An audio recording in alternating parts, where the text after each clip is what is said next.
La Rochelle, ciudad milenaria, joya de la costa atlántica.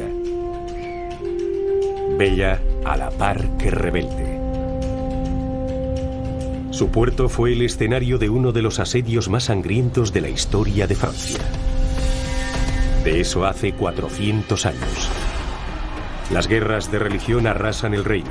La Rochelle se encuentra en medio de las tensiones entre el Reino de Francia y el Reino de Inglaterra. Un duelo que enfrenta al rey francés Luis XIII con el rey de Inglaterra, Carlos I. Es una etapa clave de la historia de Francia. Todas las miradas estaban puestas en La Rochelle en aquellos años. La Rochelle, situada a 500 kilómetros al oeste de París, era una fortaleza indestructible. Una ciudad fortificada con fama de inexpugnable. La Rochelle era una de las ciudades fortificadas más bellas de Francia y de Europa. Tras la Edad Media, la ciudad queda protegida por más de 3 kilómetros de muralla. Además de estos muros, dispone de torres y plataformas de artillería. Ningún rey ha conseguido tumbarla hasta entonces. Quien intente tomar La Rochelle se arriesga a perder mucho dinero, pero también muchas vidas humanas. Para doblegarla de una vez por todas, Luis XIII y su primer ministro, el cardenal Richelieu, idean una ingeniosa construcción. Esta vez, en medio del mar. Construyen un dique de 1,5 kilómetros de largo y 6 metros de alto, la misma altura que la muralla china. Una obra apabullante, lo nunca visto. Entre las fuertes tormentas y las marejadas, fue una obra titánica. Durante 14 meses, La Rochelle, insumisa, desafía al poder. Será una estructura contra otra gran estructura. La Rochelle se convierte en la oposición de dos obras de ingeniería. Por un lado, una fortificación excepcional en cuanto a su modernidad y concepción. Y por el otro, un dique no menos excepcional por la audacia de su planteamiento. ¿Cuál será la primera en caer? ¿El dique marino de Richelieu o la fortaleza terrestre de La Rochelle?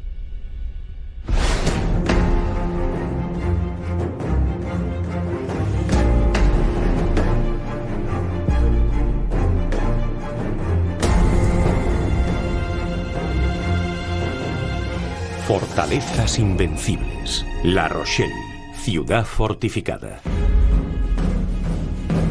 En la costa atlántica de Francia, La Rochelle prospera desde hace siglos dentro de sus murallas. No le rinde cuentas a nadie, ni siquiera al rey de Francia. Pero todo cambia en el año 1627. Los habitantes de La Rochelle descubren con estupefacción que justo frente a sus murallas, el nuevo rey está edificando una fortaleza que los amenaza. Para ellos, es una provocación. A principios de la década de 1620, la corona mandó construir el Fuerte Luis. Se situaba en el extremo suroeste y permitía controlar uno de los puntos de acceso al puerto. Fue una acción altamente agresiva que cerraba la entrada al puerto. Desde allí podían atacar con cañones a los barcos, por lo que suponía una amenaza al pulmón económico de la ciudad. Todos entendieron que aquel fuerte decidiría el futuro de La Rochelle. O caía el fuerte o caía La Rochelle.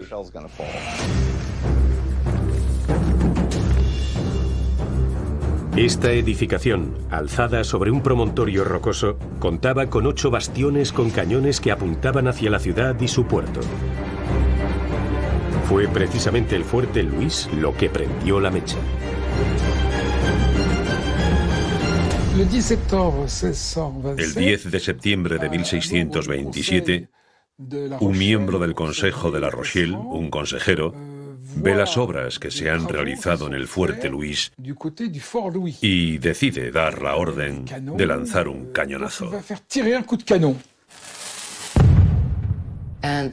Para Richelieu, esta fue la excusa perfecta para declarar el inicio del asedio de La Rochelle. El asedio comienza el 10 de septiembre de 1627. El cardenal Richelieu organiza un impresionante despliegue militar. La Rochelle en aquel momento tenía entre 25.000 y 28.000 habitantes. Las tropas reales enviadas contaban con 30.000 efectivos. O sea que había tantos militares del rey como habitantes en la ciudad. La relación de fuerzas estaba equilibrada. El asedio de La Rochelle arranca por tierra. Richelieu ordena construir 13 fuertes siguiendo el modelo del Fuerte Luis, unos de madera y tierra y otros de piedra. Todos ellos comunicados por un profundo foso. Esta línea de circunvalación forma una trinchera de 12 kilómetros. Va de orilla a orilla para impedir cualquier aprovisionamiento. El cerco se cierra. En adelante, La Rochelle contará únicamente con sus reservas.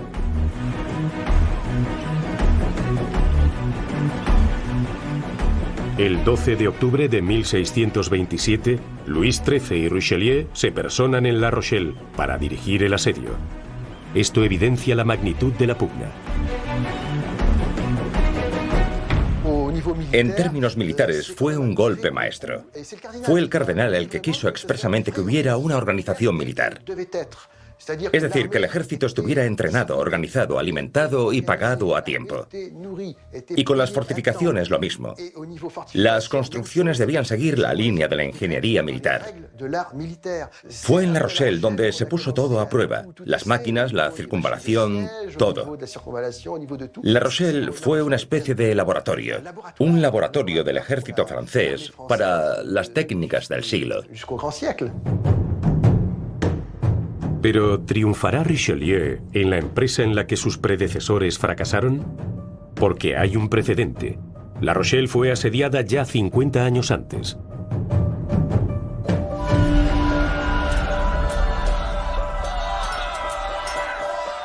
Solo unas semanas después de la matanza de San Bartolomé, la reina madre, Catalina de Medici, se propone meter en cintura a los habitantes de La Rochelle.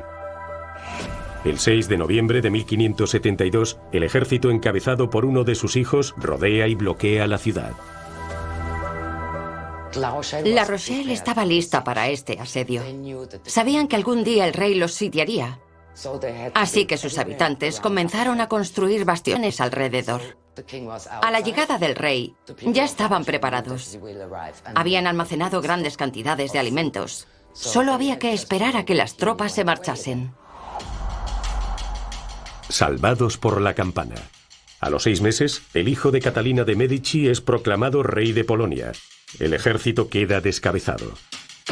Y el asedio se levanta el 6 de julio de 1573.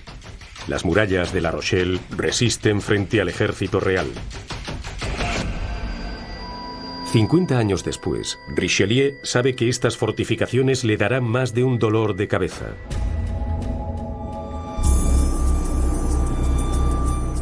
Han pasado 2 semanas desde el comienzo del asedio de La Rochelle. En el otoño de 1627, la ciudad tiene 28.000 habitantes. Es una de las grandes ciudades del reino.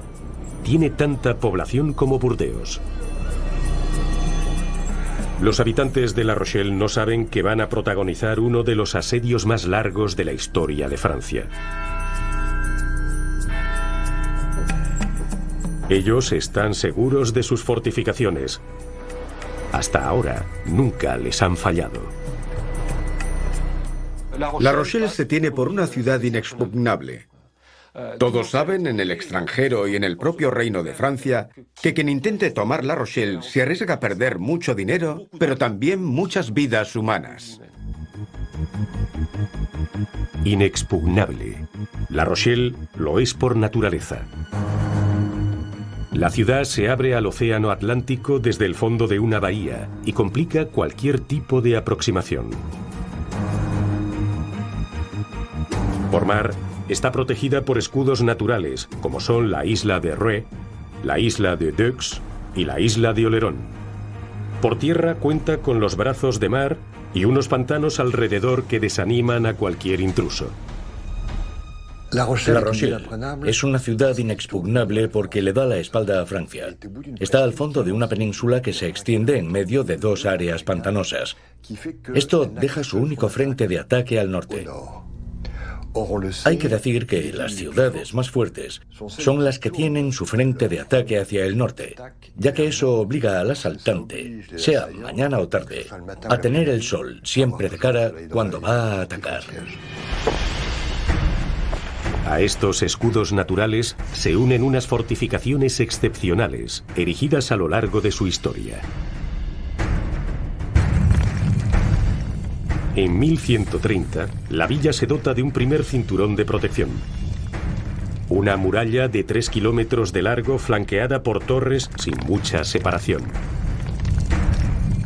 Aldeas y barrios comienzan a proliferar dentro de los nuevos muros. 2 siglos después, toca guarnecer el puerto con la construcción de sus 3 torres legendarias, todavía hoy en pie.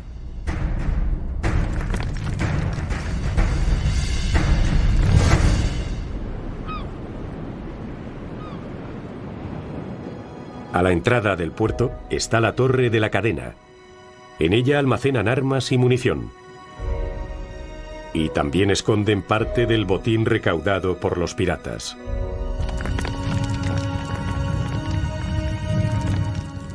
Los habitantes de La Rochelle pusieron en marcha una estrategia marítima basada en crear una flota de barcos corsarios para asaltar a los navíos católicos que se cruzaran.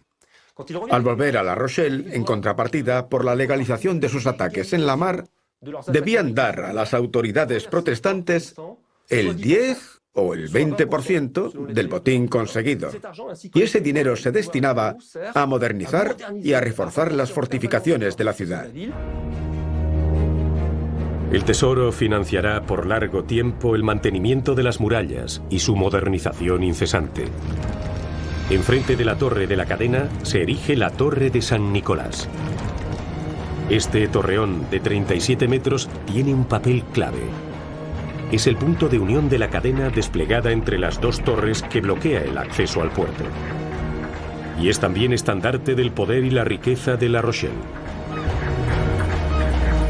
Por último, saliendo hacia el mar, la Torre de la Linterna sobresale con sus 55 metros de altura, como un inmueble de 15 pisos.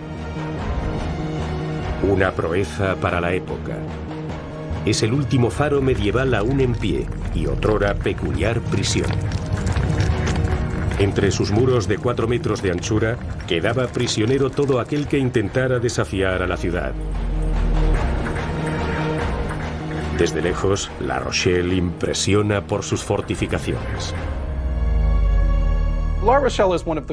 En aquella época, La Rochelle era una de las ciudades fortificadas más bellas de Francia y de Europa. Para sus habitantes era fácil defenderla. Poseía unas murallas increíbles y su puerto estaba parapetado por varias torres que permitían controlar las entradas y salidas. Y todo eso sigue hoy en pie.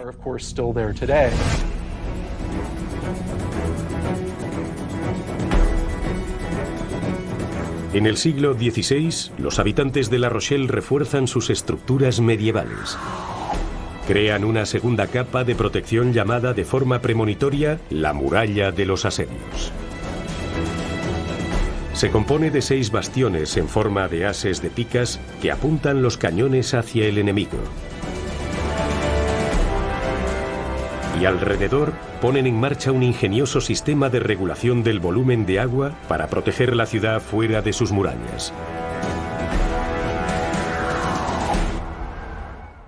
Lo que distingue la fortificación moderna de La Rochelle es el uso del agua para la defensa a través de esclusas y válvulas, que creaban grandes capas de agua capaces de inundar miles de hectáreas.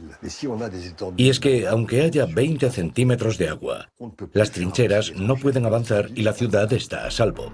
En 1627, no hay ciudad en todo el reino mejor fortificada. La Rochelle le debe todo a sus murallas, tanto su libertad como su poder. Y para engañar al enemigo, en aras de asustarlo, difunde planos y mapas falsificados. En estas imágenes de la ciudad nunca figura el mismo número de bastiones. En estos mapas que grababan para hacerlos llegar al enemigo, a la corona francesa, se incluían imágenes engañosas. Como con la bomba atómica, lo que contaba era persuadir al enemigo de no atacar. Toda la comunicación rochelesa se basaba en la difusión de imágenes tremendamente potentes para decirle a su enemigo, jamás me tomarás. La Rochelle hacía honor a su fama de ciudad inexpugnable. En los primeros meses de asedio, los habitantes de La Rochelle tienen razones para confiarse. Sus fortificaciones resistirán, como siempre. Además, tienen como adalid a un hombre con determinación de hierro.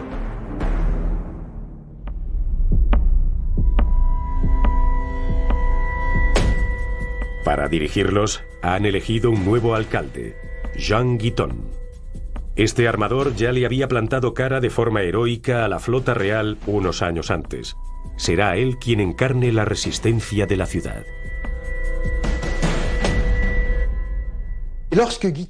Dicen que cuando Guiton fue elegido alcalde, pronunció un discurso. Según cuenta la leyenda de La Rochelle, afirmó: si queréis que sea alcalde, seré alcalde. Pero al primero que hable de rendirse o de abrir las puertas, le sacaré el corazón con este puñal. Y si soy yo el que desfallece, cualquiera de vosotros tendrá el derecho de matarme. Y luego clavó el puñal en la mesa del consejo. Según la leyenda, el puñal se quedó en la mesa hasta el fin del asedio. Jean Guiton en el bando de La Rochelle, Richelieu en el bando del rey Luis XIII. Ambos tienen 42 años cuando comienza el asedio. Y los dos tienen un gran sentido del deber y de la estrategia. Todo vale en esta guerra.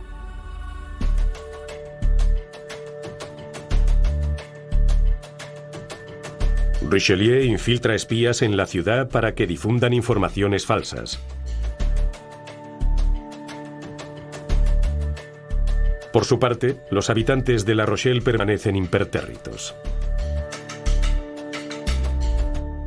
Todo ciudadano, ya sea comerciante o pescador, defiende lo que los hace fuertes: las fortificaciones. La Rochelle tenía una artillería formidable. Toda Europa lo sabía, verdaderamente buena. Y la mayoría de los ciudadanos estaban entrenados en el uso de cañones, mosquetes y demás armas de la época. Eso hacía de ellos un pueblo comerciante algo burgués, pero capaz de defenderse bien.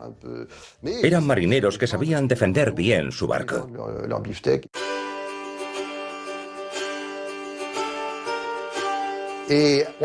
Incluso se conocen episodios de la historia de La Rochelle en los que las mujeres ayudaron cuando hubo que reforzar las murallas en épocas de vacas flacas. Llenaban sus cestos de piedras, guijarros y tierra, y con ello reforzaban las partes que lo necesitaban. Los habitantes de La Rochelle cuentan con otra ventaja: su salida al Océano Atlántico. Como tenían acceso directo al mar, por más que las tropas del rey instalaran cañones, los barcos de La Rochelle conseguían pasar. Lo hacían por la noche y sin luna, pero entraban con provisiones y con munición. Ese asedio podía durar años. Y gracias al mar, el eterno aliado nunca está lejos. La flota inglesa está ahí, dispuesta a auxiliar a La Rochelle.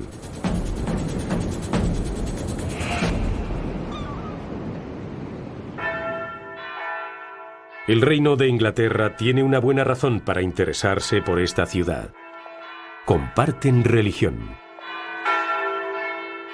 En 1627, de sus 28.000 habitantes, 18.000 eran protestantes.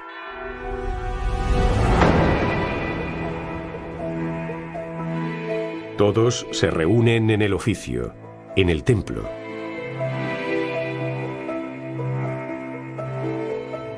Los protestantes rezan para que su ciudad resista frente a la ira de Luis XIII.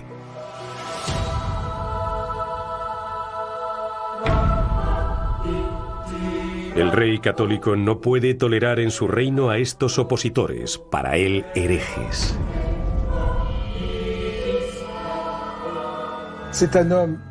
Era un hombre extremadamente celoso de su autoridad, muy apegado al poder monárquico y con el único objetivo de restaurar el Estado.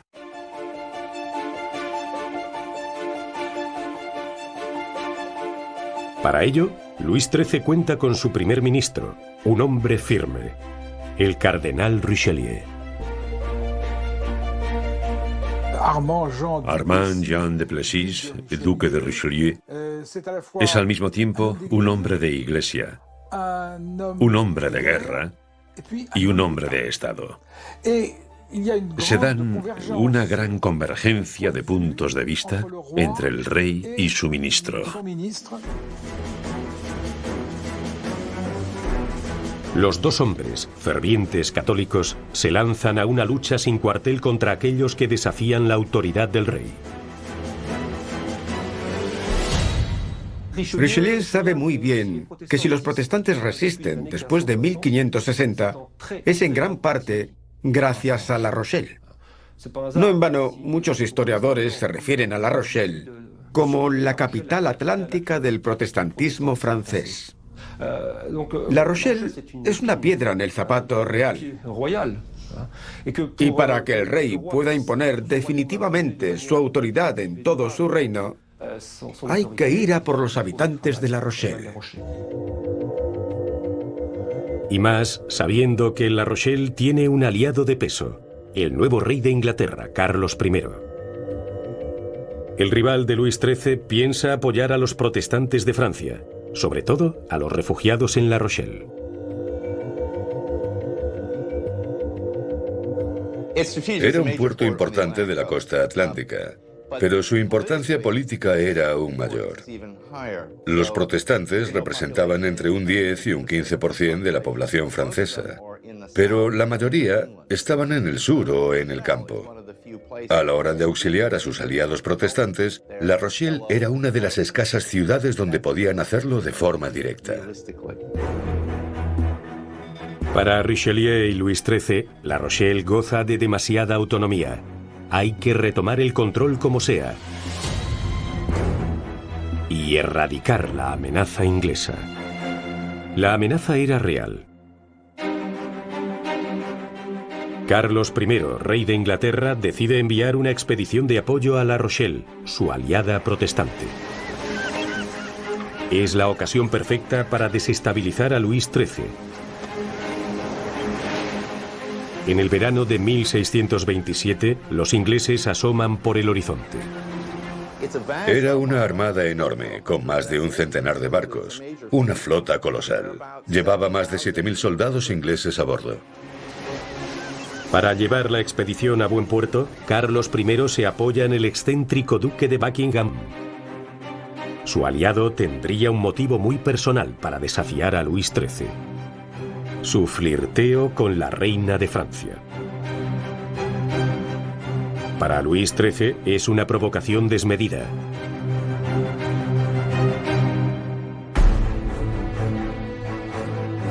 En la distancia se perfila un duelo entre soberanos, Luis XIII contra Carlos I, y entre dos potencias que nunca dejaron de odiarse.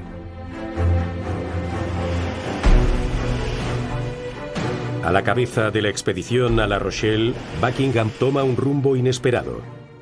No va hacia La Rochelle, sino hacia la isla de Ré. Yo creo que no era un error de estrategia. Buckingham sabía muy bien, porque tenía una amplia experiencia, que tenía que desembarcar en Ré para luego ir en auxilio de los ciudadanos de La Rochelle. La isla de Ré era un punto clave, porque era la entrada a La Rochelle. Quien dominara la isla de Ré controlaría la ruta de acceso marítimo a La Rochelle.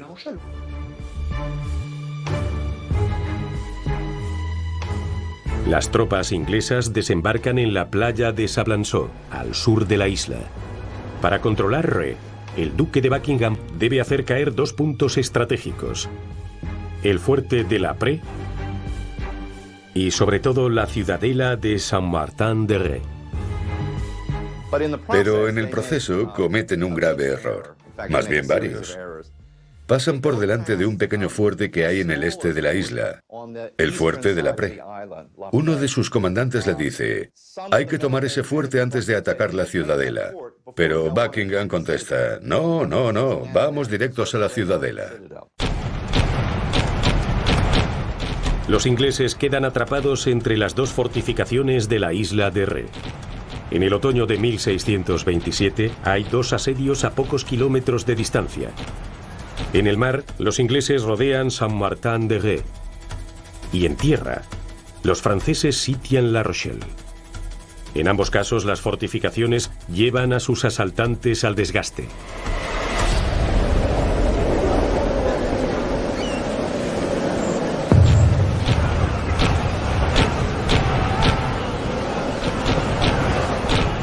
El 6 de noviembre, los ingleses ponen en marcha el ataque definitivo. Al final, de alguna forma, era su última batalla. Sus escaleras eran cortas para la altura de los muros de Saint-Martin, así que tienen que retirarse. Y en ese momento aparecen los franceses y empiezan a matar a los ingleses que intentaban llegar a sus barcos. Fue una masacre. Cerca de 4.000 soldados murieron durante la retirada a sus barcos. Buckingham huye y vuelve a Inglaterra. Fue una humillación total.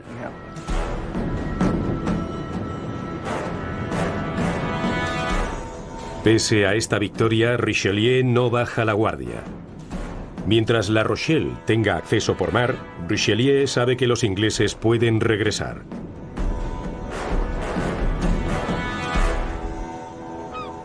A pesar del fracaso de esta primera expedición inglesa, los habitantes de La Rochelle mantienen el ánimo.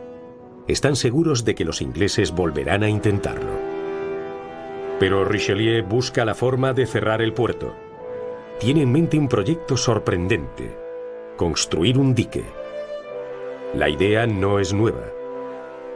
Ya lo intentó 5 años antes el jefe de ingenieros de Francia.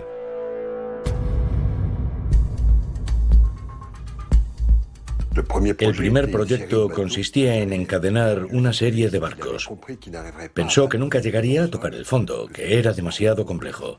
Entonces ideó un dique flotante, pero enseguida vino una tormenta y se lo llevó. Y entonces llegó Richelieu y pensó que había que hacerlo de otra forma. Él ya sabía cómo. Lo tenía pensado. Quería construir algo distinto. Richelieu está empeñado pese a todo. Estamos a 3 de noviembre de 1627, 3 semanas después de la retirada de los ingleses. El cardenal llama al arquitecto del rey, Clément Méteseau. Sus planos reflejan lo nunca visto. Méteseau propone un dique de piedra. Medirá 1.500 metros de largo y 6 metros de alto. Bloquearía totalmente la entrada del canal que conduce al puerto de La Rochelle. El proyecto parece inviable. A Richelieu, sin embargo, le convence.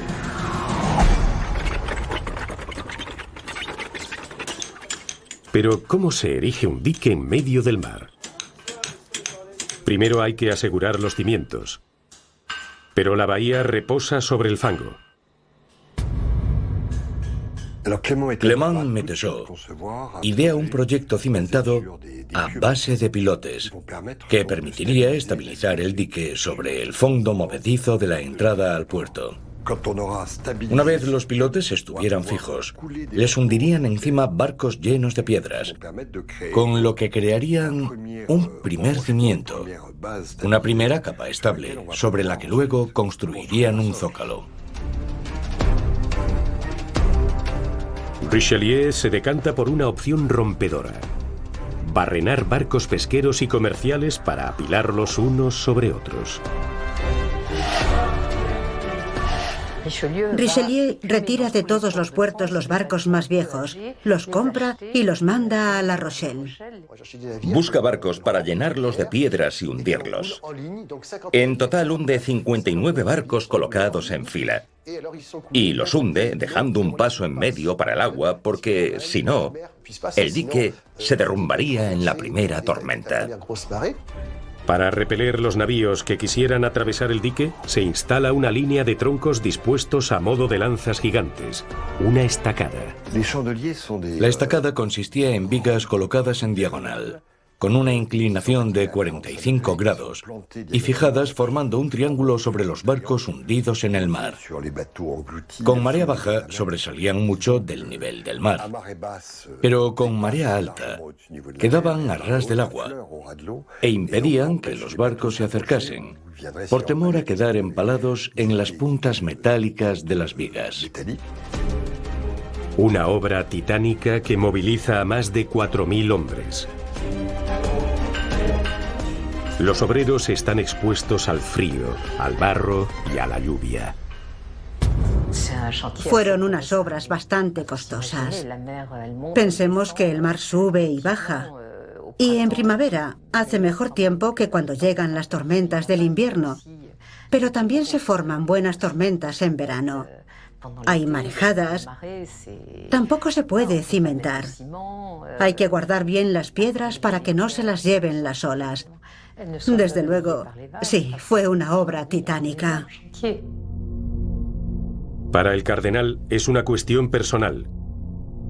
El dique podría ser su obra para la posteridad. Las obras del dique tuvieron un gran coste para el cardenal, un coste personal. Porque cada 2 meses invertía 4.000 libras de sus arcas personales en las obras del dique. La construcción del dique duró unos 4 meses, durante los cuales el cardenal enviaba su cofre con dinero. Richelieu se juega mucho. Si fracasa, los ingleses podrán volver por mar a socorrer a los habitantes de La Rochelle.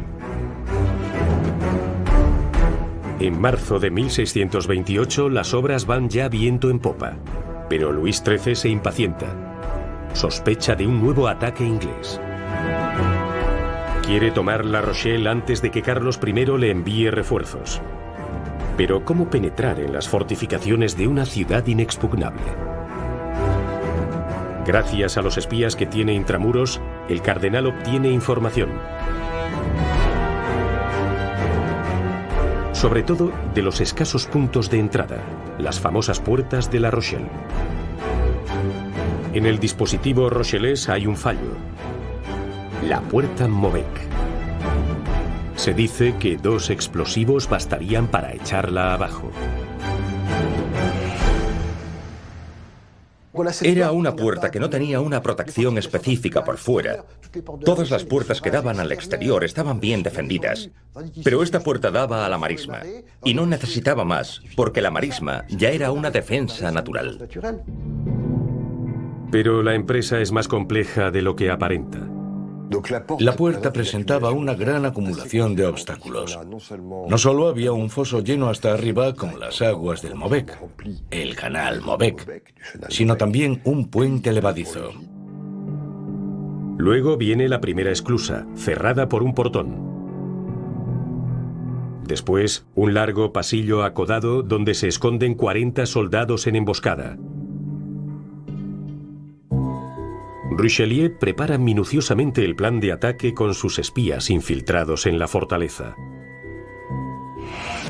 Pero uno de ellos pierde la vida y Richelieu teme haber sido descubierto. No hay tiempo que perder, hay que atacar. Richelieu manda buscar en París artificieros capaces de tumbar la puerta. Atacarán la noche del 12 de marzo de 1628. Será el primer ataque de la corona desde el comienzo del asedio, 7 meses atrás. Armados con explosivos, tenazas y hachas, ponen rumbo a la puerta Maubec a bordo de simples botes. Cuando los artificieros hayan entrado en la fortaleza, podrán abrir el paso a las tropas del cardenal.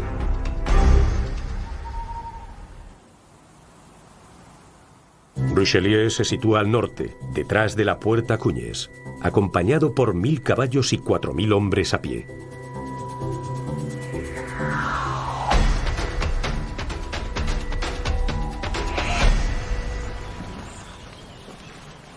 Los artificieros parten de noche para evitar ser vistos. Pero antes de llegar a la fortificación de La Rochelle, se pierden. ni siquiera llegarán a atravesar sus escudos naturales. Los artificieros jamás llegarán a la puerta. Fue mala suerte. Había que atravesar las marismas, conocer bien el terreno. No había luna. Y aquellos hombres se perdieron en las marismas y no llegaron a la puerta a la hora acordada. Se hace de día y el cardenal monta en cólera por no haber logrado su objetivo. El asedio podía terminar sin haber hecho entrar a todas las tropas por la puerta de Cuñes y sin haber tomado La Rochelle. El cardenal, contrariado, renuncia a una ofensiva frontal. Las fortificaciones de La Rochelle son definitivamente inexpugnables. Ahora a Richelieu solo le queda su dique. Pero tras varios meses de obras aún no está acabado y los navíos ingleses se aproximan peligrosamente a La Rochelle. Una semana después del ataque fallido a la puerta Maubec, los habitantes de La Rochelle miran aliviados al horizonte. La flota inglesa ya se ve.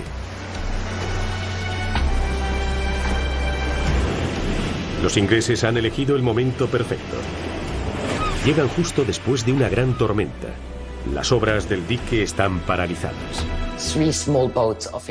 Llegaron 3 pequeños navíos que traían cartas muy importantes de los ingleses para el pueblo de La Rochelle. Intentan entrar en la ciudad. Pensemos que el dique no estaba terminado. El famoso dique de Richelieu. Pero había ya muchos soldados. 2 de los barcos no pudieron pasar. El tercero lo logró, pero al final lo hundieron. Y con él toda la correspondencia secreta que cayó en manos francesas.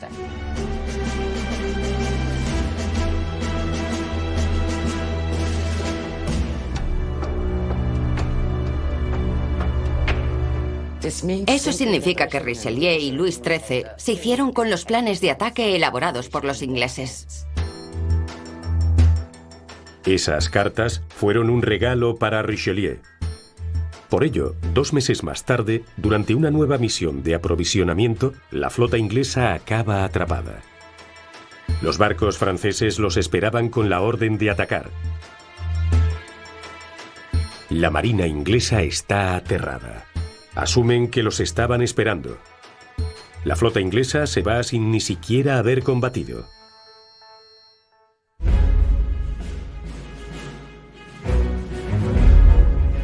En mayo de 1628, 9 meses tras el comienzo del asedio, Richelieu cumple su promesa. El dique está terminado.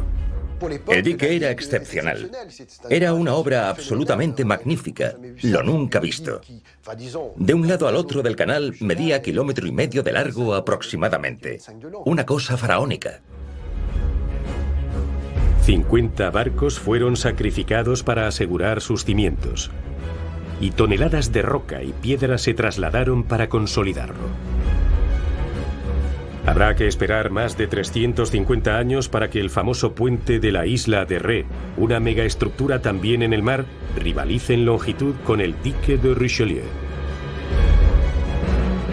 Es una proeza técnica para la época. Este triunfo da lustre al blasón de Luis XIII.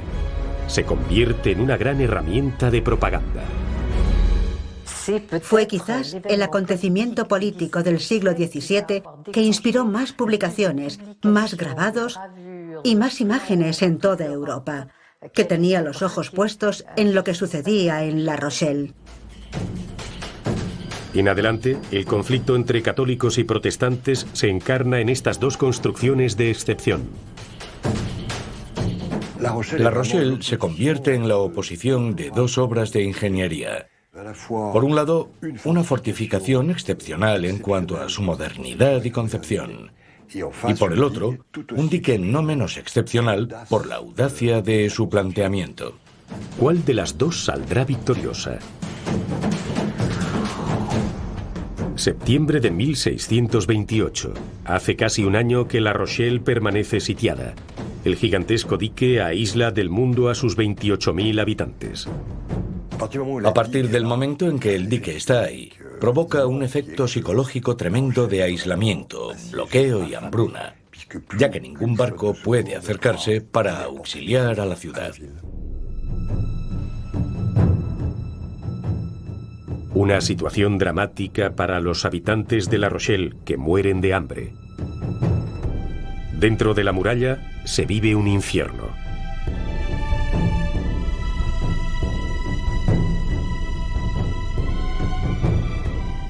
Se vivieron escenas durísimas de hambruna. Cogían los caracoles, las pocas gambas y peces que arrastraba la marea.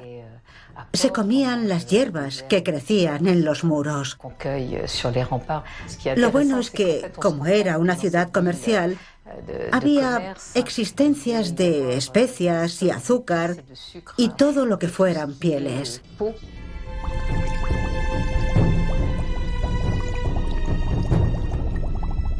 Entonces ponían a hervir las pieles y el cuero y perfumaban un poco la jalea con eso, con azúcar, jengibre y canela, y se alimentaban de ello.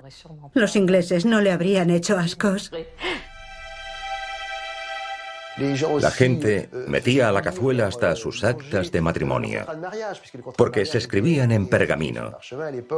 Y también mataban a los caballos. Y recogían todo lo que se pudiera comer.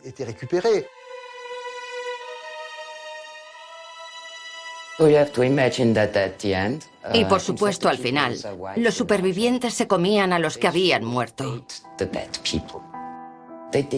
No los mataban, pero se los comían. Para racionar los pocos alimentos que quedaban, los habitantes de La Rochelle toman una drástica decisión. Durante largas semanas, o más bien meses, se esfuerzan en sacar a las mujeres y a los niños de allí. Según las estimaciones, varias decenas, aunque yo creo que fueron cientos de mujeres, fueron expulsadas literalmente de La Rochelle. Eran bocas inútiles que alimentar. Las enviaban a las tropas francesas, pero los franceses las rechazaban, las hacían volver para seguir matando de hambre a la población. Era un conflicto terrible, una guerra civil atroz. Entonces se quedaron entre dos murallas, la muralla rochelesa y el ejército francés.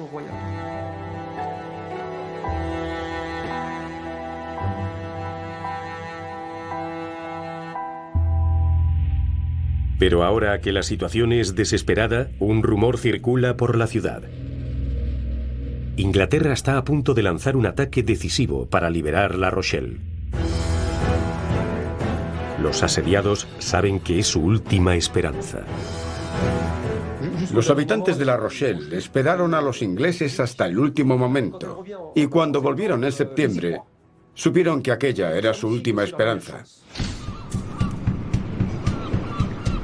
El 28 de septiembre de 1628, 6.000 soldados ingleses llegan por mar.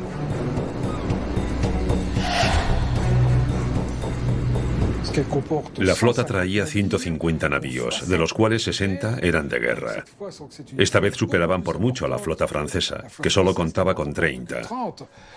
Tenían, pues, los medios suficientes para vencer, liderados por Lindsay. La flota inglesa se acerca y se encuentra con el gran dique ya terminado. Detrás del dique hay una empalizada flotante compuesta por 37 naves atadas en cadena para bloquear el paso.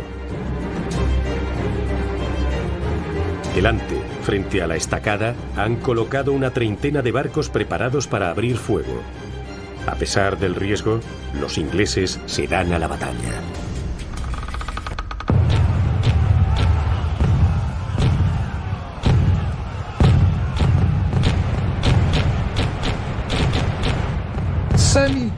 Lanzan 5.000 cañonazos contra la flota inglesa. Hasta Luis XIII está allí, maniobrando y prendiendo él mismo la pólvora de los cañones, ayudando para hacer retroceder la flota inglesa. Los franceses, parapetados por el dique, toman ventaja. Pero los ingleses desenfundan su arma secreta. Prenderán fuego a sus propios barcos. El objetivo es claro: hacer explosionar el dique. ¿Por qué incendian sus propios barcos? Porque era un ataque fácil al estar en el océano Atlántico. Bastaba con abandonarlos a las olas. Con un fuerte oleaje, los barcos llegarían incendiados al dique. A Richelieu lo pilla desprevenido. Si el dique cae, están perdidos. Pero el cardenal no ha terminado. Envía a sus barcos más pequeños. El humo que desprenden los barcos incendiados por los ingleses se les vuelve en contra y les impide ver cómo se acercan los barcos de Richelieu. Los franceses, ya muy cerca, abren fuego contra la flota de Carlos I. Los ingleses se ven forzados a retirarse.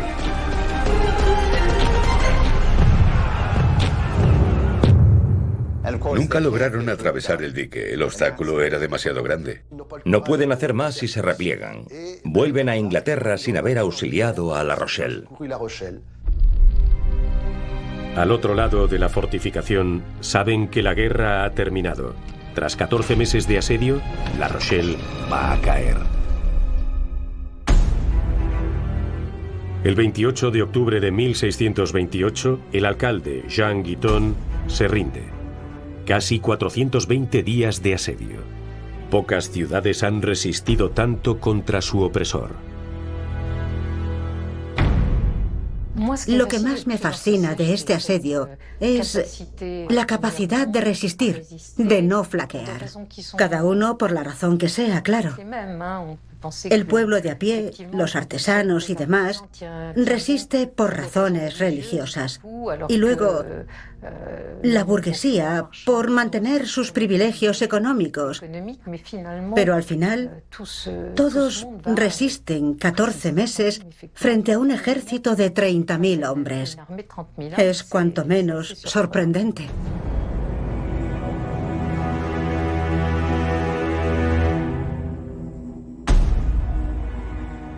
El 1 de noviembre, Luis XIII recupera la llave de La Rochelle.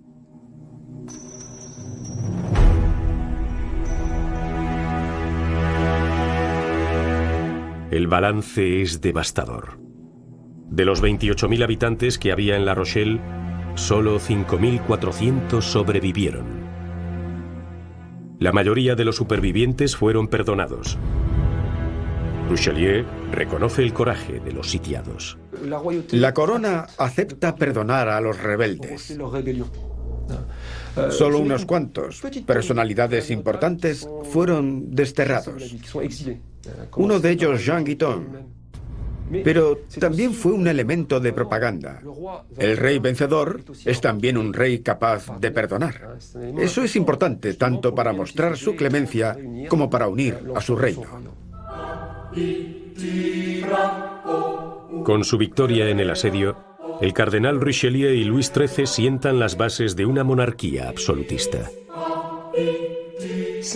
Fue un asedio muy importante en la historia del ascenso del poder monárquico. Fue la victoria del centralismo real, el fin de lo que quedaba del feudalismo. Del otro lado de la Mancha, las repercusiones del asedio se alargarían hasta la primera Revolución Inglesa, pasados 20 años. Tuvo enormes repercusiones. En 1648, cuando van a ejecutar al rey Carlos I, se redacta un acta de acusación. Y uno de los cargos dice así: vos, Carlos I, dejasteis morir La Rochelle.